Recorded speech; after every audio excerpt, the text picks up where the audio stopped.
Hello my dear হাওয়ারি, আপনারা দেখতে পারতেছেন আমি শাহবাগে আসছি আজকে। শাহবাগে আসার পর মুক্তিযুদ্ধ মঞ্চ তৈরি করছে। মুক্তিযুদ্ধ মঞ্চে যাদের বিরুদ্ধে আন্দোলন করবে বাংলাদেশের আপনার 20 কোটি জনসংখ্যা, তার ভিতরে আপনার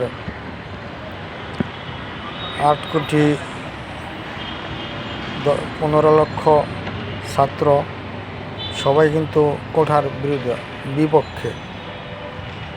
এখন তারা মুক্তিযুদ্ধ মঞ্চ তৈরি করে 4-5 জন দাঁড়ায় থাকে সারাদিন।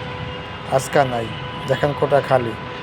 আজকে এক পাগলের গিয়ে পাইলাম মুক্তিযুদ্ধ মঞ্চে, এক পাগলকে গিয়ে পাইলাম মুক্তিযুদ্ধ মঞ্চে শাহবাগে। এটা শাহবাগে আপনার জাদুঘরের যে সামনে, এটা তার সামনে এটা মুক্তিযুদ্ধ মঞ্চ তৈরি করা। তারা চাইছিল কি ছাত্র আন্দোলনটা বাধা দিতে, ছাত্র আন্দোলন ভাঙচুর করতে চাইছিল, কিন্তু পারে নাই। মুক্তিযুদ্ধ মঞ্চ শেষ।